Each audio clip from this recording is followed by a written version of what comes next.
We are back with another Dynasty rookie mock draft. If you're new to the channel, make sure to hit the like button and subscribe to the channel. We just hit 1,100 subscribers, so we're on our way to 1,200. Also, join our Discord. Link is in the description of this video. It is free. We go live all the time with live rookie mock drafts, with live startup mock drafts, and we're going to put together some listener leagues, real money leagues in March. So get in there if you're interested in that. And here we are, another Dynasty rookie mock draft with landing spots. This is a 3-round mock draft from NFL.com. There are 33 players taken in this 3-round mock draft. I will be drafting those 33. There's 33 fantasy relevant players taken.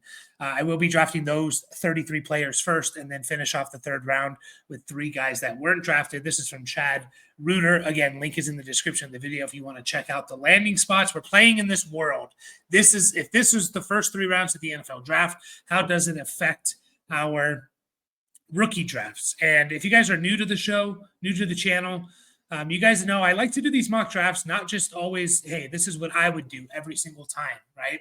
Because for a couple of reasons. One, I think that's boring. And two, your drafts are not going to follow what I believe, how I think it should go.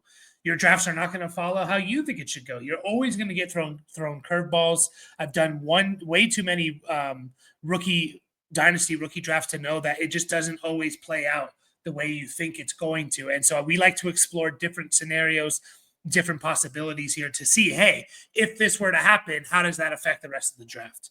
So this is a Dynasty Superflex 12 team. We are doing a tight end premium. So it's PPR with a 1-point tight end premium. And of course, we're kicking it off with Ashton Jeanty. The easiest pick of the draft is Ashton Jeanty. He's the 101. There's nothing really that's going to change the minds of people, unless, I guess, if he falls to the 2nd round or something, or late first, or another running back goes over him or whatever. It's Ashton Jeanty. And in this mock draft, he goes to not the Cowboys, which a lot of people have him going to. He goes to the Raiders, 6th, 7th overall. So, maybe he pairs with Pete Carroll. He finds his stud running back. We know Pete Carroll wants to run the ball. I don't think that's a really terrible spot if they can get that offense going. At the 102, now again, I like to do things a little bit differently on each mock draft. In this mock draft, I'm going to do it. We're playing in the world where 2 quarterbacks go in the first half of rookie drafts. Usually that doesn't happen. Usually these quarterbacks are falling to the 2nd half, both of them. Sometimes one of them sneaks in to the top 5 or 6, but both of them almost never. I never see rookie mock drafts on my channel, doing live shows go this way. But I want to kind of play around with this and say, hey, what if the top 2 quarterbacks go in the first 6 picks of the 1st round? How does that affect the rest of the draft? Cam Ward going to the Titans. I think Cam Ward is the QB1. I think he has more upside. I actually like the landing spot for Shedeur Sanders in this mock draft more, but I do think Cam Ward has more upside, more arm talent, and just overall more playmaking ability, in my opinion. So, and again, like the positional value of quarterbacks is the reason why they would go this high. A lot of teams need quarterbacks. A lot of teams know, hey, if this quarterback hits, even if it's a low-end QB1, there's a good chance that quarterback is the most popular piece in this entire rookie mock draft. So that's why this is a possibility, in my opinion, that Cam Ward and Shedeur Sanders go in the top 6.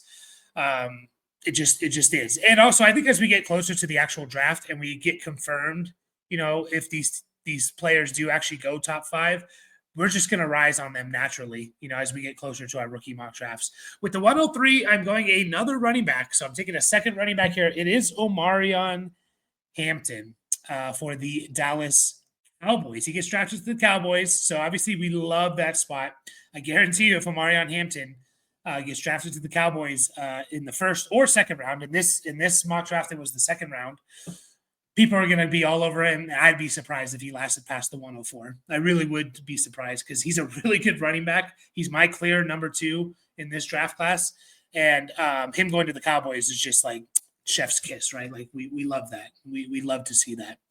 At the 104, this is a tight end premium league. Let's just say a heavy tight end premium league. So at least 1 point, maybe 1.25, maybe 1.5, right? Maybe your tight ends get 2.5 points per reception versus 1 for everyone else. So I'm taking Tyler Warren here. Tyler Warren, the 104 in this rookie draft, he goes 9th overall to the Saints. 9th overall to the Saints. Now, is it an amazing landing spot? No, but could he easily be the best received pass catcher on that team? I think he could. I know Chris Olave is still there, but in terms of fantasy production, could he be the best? Maybe not skill wise, but fantasy production? Yes. We didn't like where Brock Bowers went last year. We weren't high on that. And look what happened. Brock Bowers was the tight end 1 overall.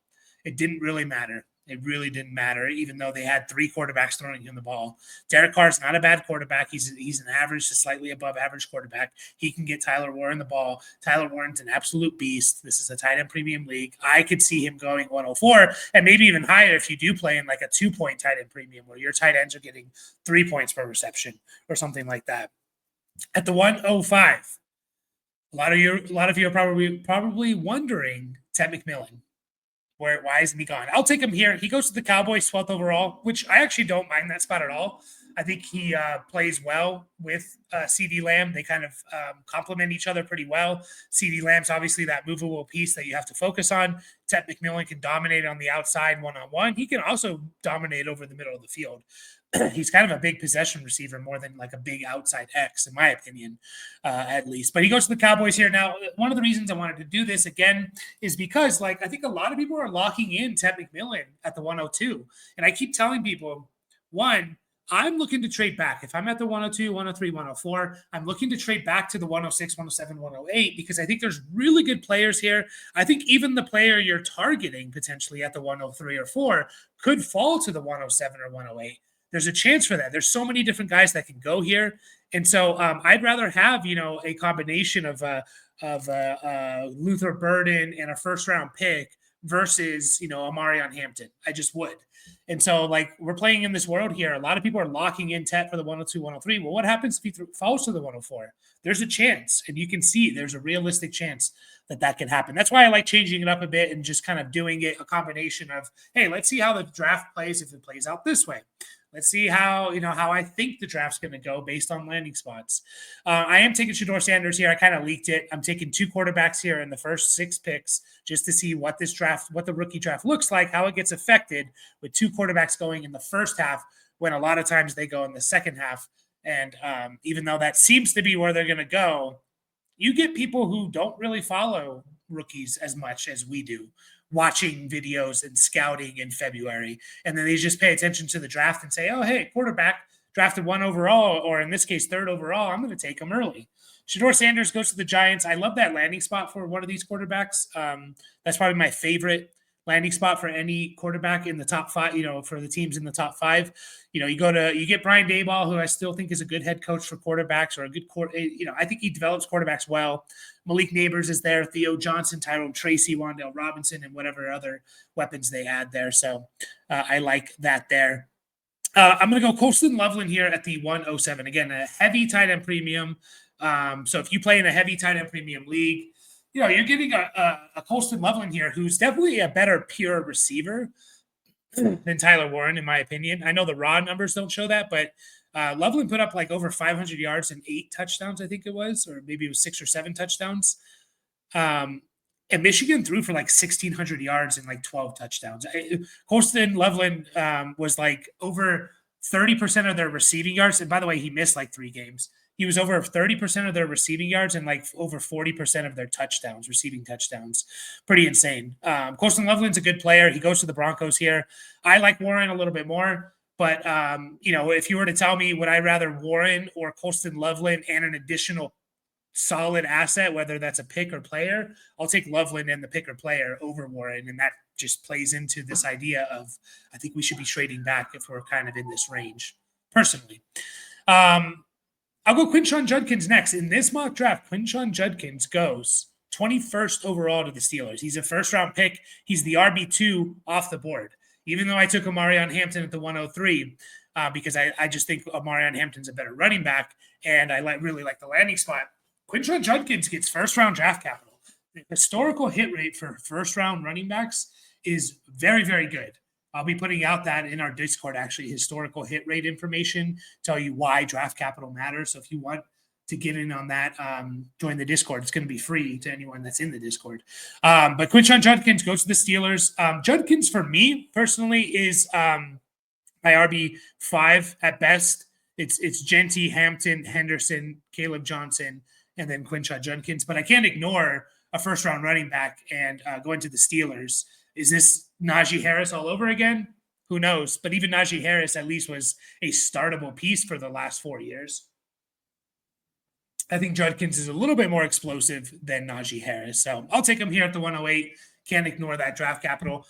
At the 109, Luther Burden. And we're seeing the effect of two quarterbacks going in the top 6.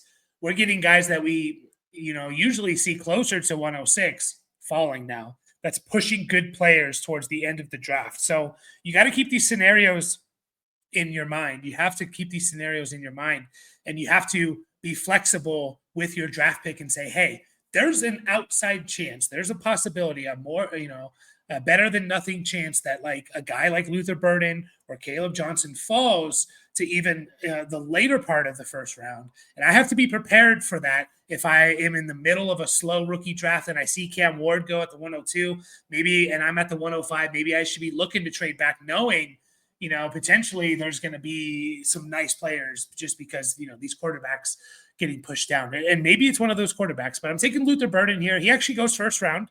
Later in the first round, he goes 26th overall, so late first, but he goes to the Rams. And I love that spot for him.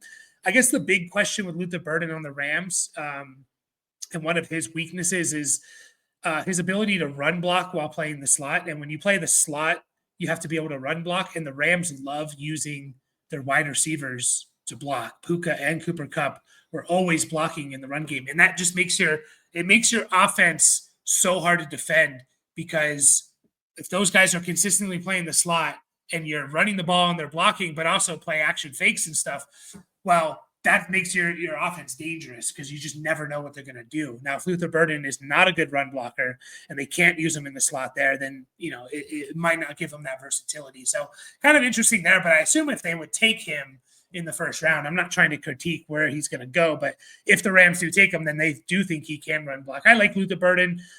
I go back and forth between him and Tet as my wide receiver one. They're definitely in the same tier for me. And I love the landing spot, assuming, and it seems like Cooper Kupp's going to be gone.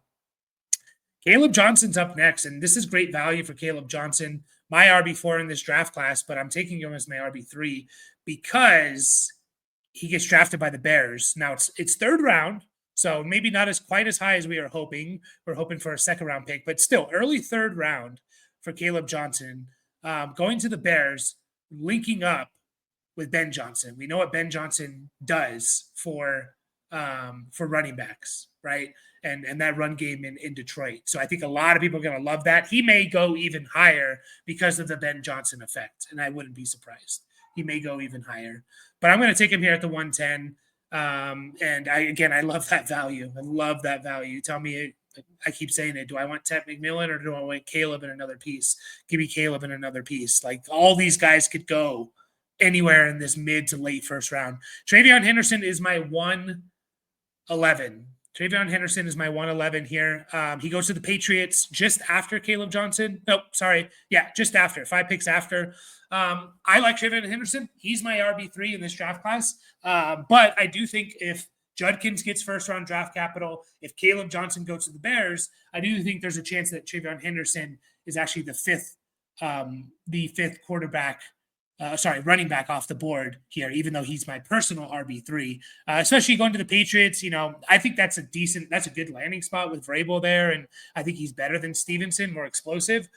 But, I don't think we get too excited when we see New England next to a player's name, just because when's the last time we had like consistent fantasy production from a player out of New England? It just feels like it's been a while since, the Tom Brady years.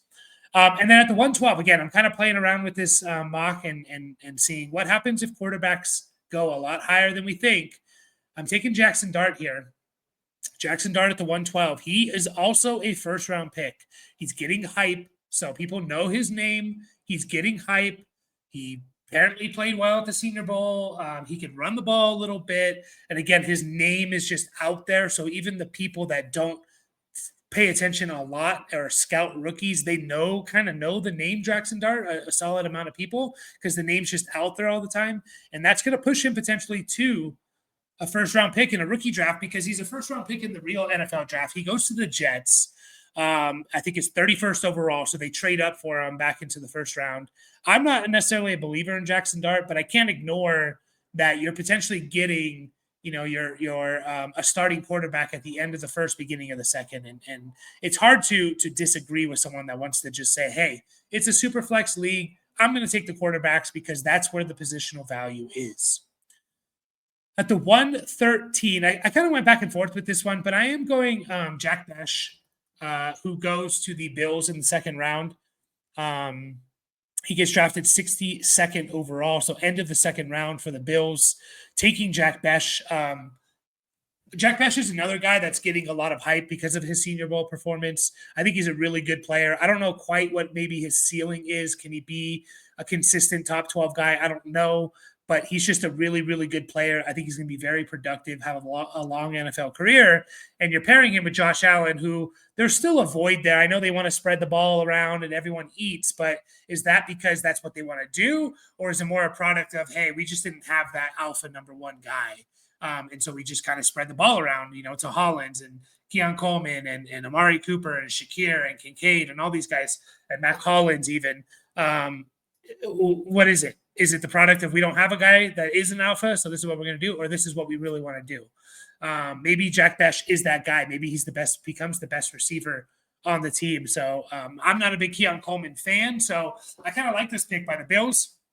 And again, teams, whether it's correct or not, Dynasty players see Buffalo, Kansas City next to people's names, teams like that, and we bump them up. We bump them up in value. Because, you're pairing with a good quarterback. And for that reason, I'm taking a Kansas City player here. I was shocked, and I'll be 100% honest, I have not scouted Jaden Blue out of Texas. In this mock draft, he goes 63rd overall to the Chiefs. He's the second to last pick in the second round. He gets second-round draft capital, goes to the Chiefs. I haven't seen Jaden Blue mock draft before. This is the first time I've seen him mocked in a mock draft, in any 3-round mock draft. And here he's going in the second round. He's going to the Chiefs. That's going to bump him up. People are going to get excited about it. They're going to think about, hey, remember Pacheco? He didn't look very good at the end of the year, right? Oh, maybe this guy was going to be good. So I also do think there's a chance that the Chiefs do bring in a weapon in general. I think they could bring a weapon, whether it's a tight end if Kelsey retires, or even if he doesn't, another receiver. Like, I know you have Rice and Worthy, but you don't have much behind that. Do they bring in potentially another receiver, or do they bring in a weapon in the running back position? So, he's going to get bumped up if he goes there, whether people like him or not. He's going to get a lot of value increase because he's going second round to the Chiefs, and maybe he's just the best running back on that team. Another team that's going to give you a value boost if you have it next to your name is Cincinnati, and that's who I'm taking here is Tej Johnson, who goes second round to the Bengals. Now, I'm playing in a world where that means that T. Higgins is not on the team. Now, does that mean he has to, that if they take a receiver in the second round that T. Higgins is gone? No, not necessarily, but it means maybe bad things for Jermaine Burton and stuff. But I'm just playing in the world like if T. Higgins were gone, then Tej Johnson is I'm taking him at the 203 here. Now, you could argue that maybe he goes higher if T. Higgins is gone. Tej Johnson's an interesting one, and I think he needs to be in a situation with an alpha number one where the other teams can't key in on him or play press man coverage on him, that Tej Johnson can kind of move around and be always on single coverage, not double teamed or anything like that, because you have a guy like Jamar Chase across from you. So I love this spot for him. And obviously you get Joe Burrow throwing you the ball. So I think that, I've seen Tej Johnson go late third round in rookie mocks. Here we have him going early second just because of that's what landing spot does, right? That's how landing spot and draft capital affects you. And he's a top 50 pick in the NFL draft to the Bengals. I guarantee you he's going to go pretty high. Emeka Egbuka, who's actually drafted in the first round, but he falls this far. Now, people are going to be like, what do you mean a first-round receiver going behind guys like Jack Besh and Tej Johnson, who were second round? That doesn't make sense. Emeka Ibuka goes first round to the Eagles. So we don't love that landing spot because A.J. Brown and Devontae Smith and a team that's, wants to run the ball with Saquon Barkley, like the third receiver, we could barely get the top two guys, let alone a third guy consistently good. But I like Emeka Ibuka. I go back and forth with him between my wide receiver 3 and 4.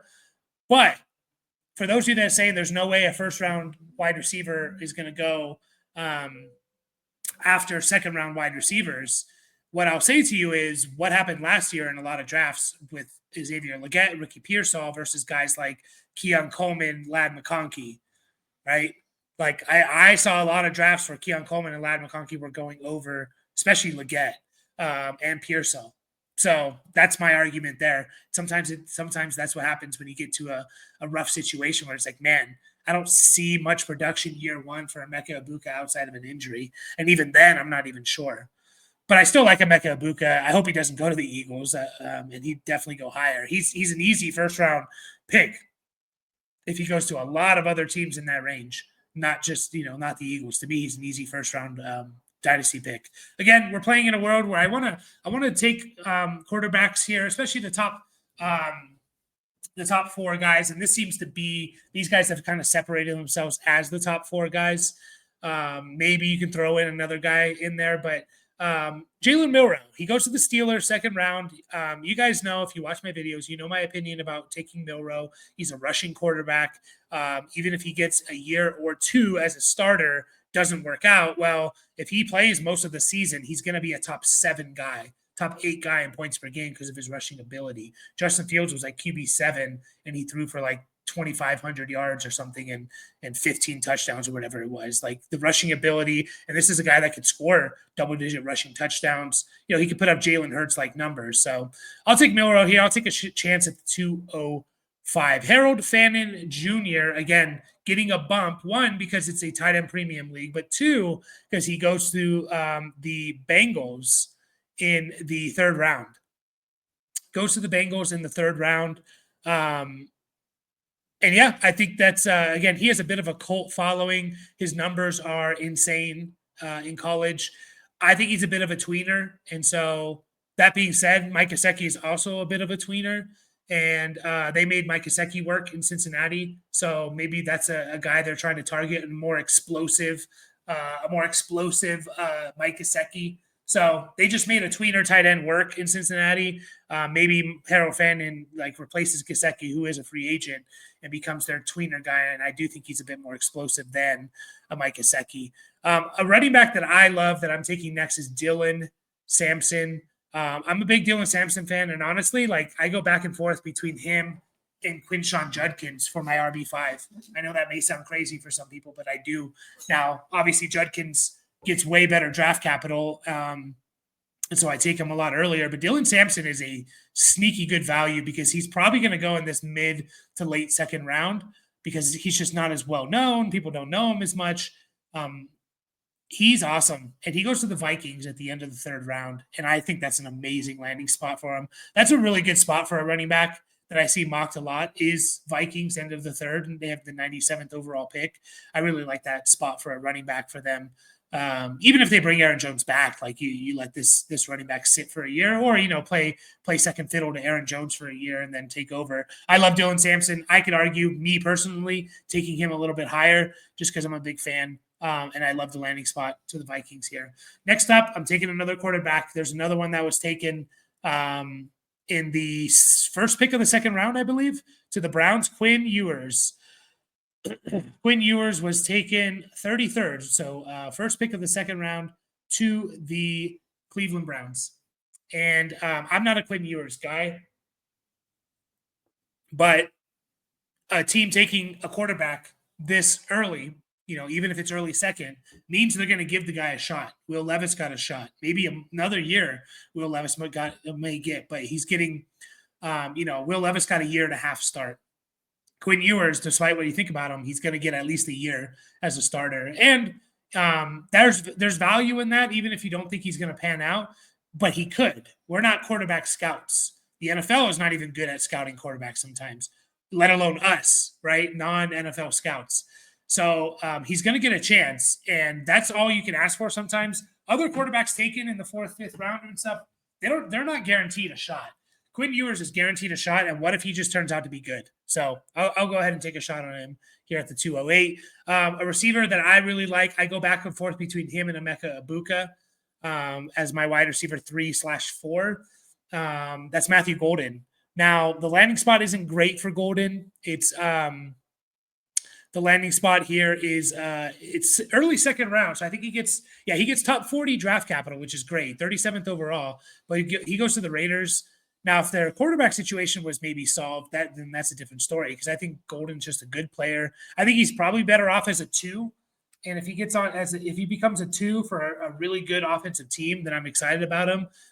If we're unsure what the quarterback situation is, it's going to be a little bit tough, but I'm a big Matthew Golden fan, so I like the value here at the 209. Next up, a lot of people's tight end 3, Elijah Arroyo. He goes to the Colts, so I think that will knock him down a bit. And he goes 45th overall. So 2nd round to the Colts. Again, this is a tight end premium league. You can argue for him to even go higher, in my opinion, especially if you're a believer in him. But he does go to the Colts, which I know a lot of people aren't super excited about. So I don't know. I think it still could work. Again, we saw Brock Bowers go to a crappy situation and be tight end 1. If Arroyo's legit, he's going to make life easier for Richardson. So maybe it's kind of what Richardson needs. And the Colts just, man, when's the last time they've had production from one of their tight ends, like Eric Ebron or something? Feels like a while. Like it's just been a trio of 3 or 4 guys: Allie Cox, Granson, Ogletree, Woods, like just like 3 or 4 guys every year that just, like, if you combine them into one, transformer, they're awesome. But like, it's just, it's been tough. Next up, 23rd overall. I think this is pretty good value for a player, especially for a player who also gets top 40 draft capital, is Xavier Restrepo. He goes 35th overall to the Titans. So he pairs up with Cam Ward. Cam Ward and Restrepo pair up together. I think Restrepo is just a nice, solid target. I don't really know, unless you play in deeper Dynasty leagues where you're starting 12, 13 in your starting roster. I don't really know if Restrepo is going to be a difference maker outside of those type of leagues, right? Like, I think he could be a solid bench guy. Obviously, there's always going to be potential for guys to be better than we think. I just think Restrepo is probably at best like a wide receiver 2, over the middle of the field slot kind of target for a quarterback. So 24th overall, I will go Mason Taylor. Mason Taylor goes to Jacksonville in the 2nd round, I believe. 3rd round, 70th overall. Again, tight end premium. Mason Taylor's also getting some hype. I think Mason Taylor's a solid tight end, a very solid tight end. So I'll go ahead and take a shot on him. Again, tight end premium. I think they move on from Evan Ingram because the contract, I don't think, I think they could save a decent amount of money if they cut him. So he can come in, if he's good enough, week 1 and be the guy. Maybe he takes a year. I don't know. Going back-to-back Jags here. We're going to go a little bit faster in this 3rd round here, but we're going Trevor Etienne, who's not in here. So I have to take I'm going to take a tight end way down the board here. I always take Baylor Cup. Just so you know, I know there's going to be people that skip to the end and just look at the board and be like, what the hell, Baylor Cup 301? No, I'm not taking Baylor Cup. Baylor Cup is not even, apparently he's in the NFL already because he has a Chiefs jersey. What I'm doing here is I'm taking Trevor Etienne at the 301. He's just not in the database yet. He goes to Jacksonville as well. So he goes there with Travis Etienne, and they get paired together. So I kind of view this as, Liam Cohen bringing in his guys. We just saw 2 running backs. Bucky Irving was awesome for Tampa Bay, but also Rachaad White was the RB22 in points per game. So you could have multiple running backs produced for Jacksonville. Maybe it's the Etienne guys, right? Trevor Etienne and Travis Etienne reuniting. So the brothers reuniting. So yeah, Trevor Etienne at the 301. I haven't completely scouted Trevor Etienne, so I don't have a whole lot to say. I've scouted a little bit. I'm not super excited about him though. I'll just say that. But he does get, again, decent draft capital, third round. He's a third round pick. Trey Harris is my next pick. Again, I'm not a big Trey Harris guy. I know a lot of people are. Trey Harris could go first round. And by the way, in this mock draft, Trey Harris gets third round draft capital to the Saints. So that's another reason why he falls a bit. Third round receivers, they hit at a way lesser rate than second round receivers, than third round running backs, even third round tight ends. The Saints landing spot, they can't even make Olave a relevant, consistent fantasy option. So plus you have, didn't they take? Oh, they took Tyler Warren in this mock draft as well. Just a lot of things you don't like. Like he's probably the third target on his team at best, maybe fourth. So, I'll take Trey Harris here. I know the yards per route run are through the roof. My question to that is, are yards per route run the reason why this player is good, or are the yards per route run good because the player is having a good season? Like, it's a chicken or the egg type of thing here. I think yards per route run could be good to find maybe sneaky under the radar players, but if you're a stud, you're going to have a high yards per route run. And that's not necessarily the reason why you're a stud, if that makes sense. I will take Travis Hunter here. I still think there's a chance we don't completely know. I know he's going to the combine as a cornerback. Is that because that's what he wants to play, or does he just want to show, hey, I can also play cornerback? Like, look at what you're getting. I can play receiver. I don't know. I think people know that he can play both.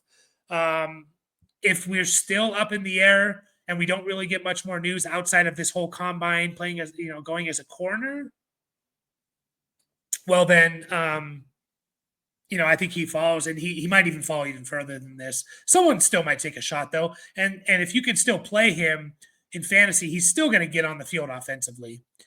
Next up, I will take Savion Williams, one of my favorite later wide receiver guys. I just pray to whatever team that takes him, please use him like Cordero Patterson. Do not just line him up and say, go win on the outside. Use him like Cordero Patterson. Use him out wide. Use him in the slot. Use him in the backfield. Use him as a tight end. Use him in Wildcat if you want to. Please. This guy will be awesome if as just a weapon. Fantasy-wise, I don't know what he'll reach. I think he has a lot of potential, especially if he's going to be used as a versatile weapon. But for an NFL team, man, if you use him as just a weapon, then I think he's going to be awesome. Jalen Lane, and I will be 100% transparent. He's not in here, so I will take a Eric Stowers. That is Jalen Lane, who in this mock draft, Jalen Lane, wide receiver out of Virginia, right? Virginia Tech, excuse me. Jalen Lane goes to the Dolphins. He's the last player in this mock draft. He goes 98th overall to the Dolphins. Love the landing spot. Could he become potentially the third option for that team and eventually the number two? Maybe. We'll see. I haven't scouted Jalen Lane, so I can't give you a whole lot of detail here, but he did get drafted in this mock draft, so I'm going to take him here at the 305.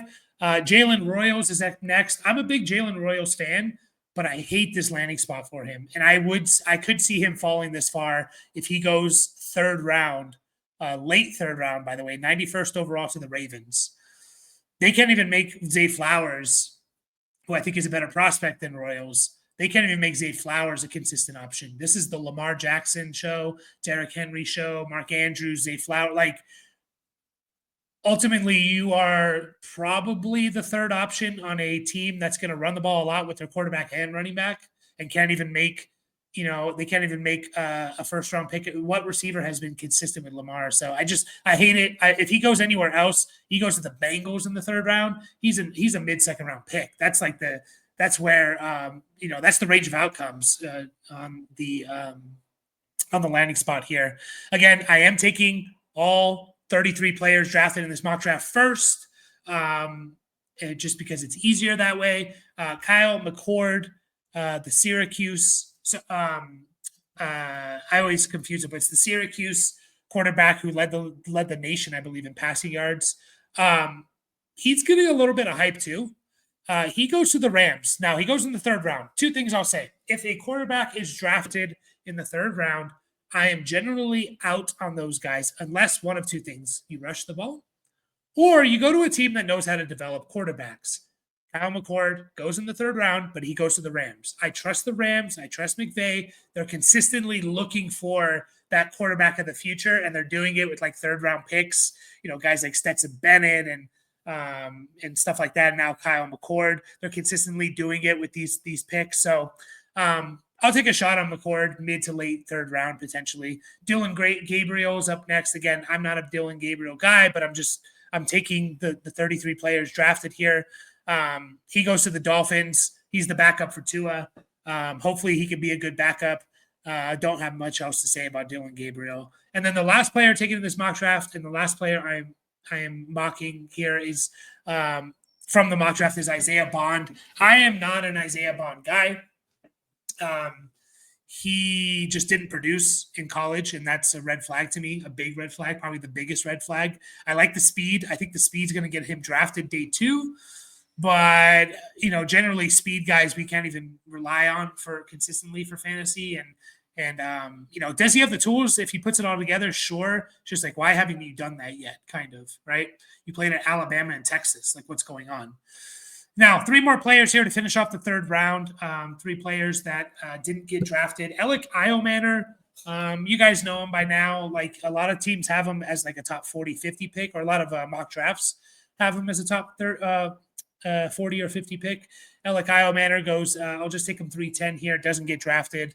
Devin Neal. Here's what I'll say about Devin Neal. Keep Trade Cut came out with their adding rookies into the database, and Devin Neal was the RB6, I believe.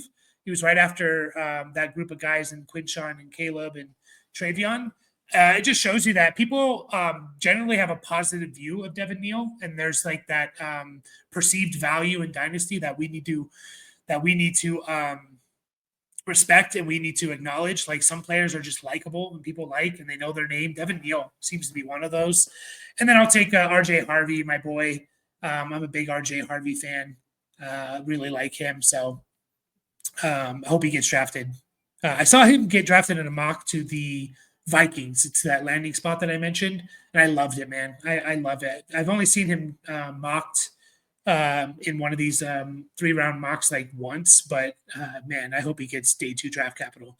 But that's it, guys. Make sure to like and subscribe. Join our Discord if you want to get in on some live rookie mock drafts that we do multiple times throughout the week, and also some real life money leagues that are starting up in March. So appreciate it, everyone.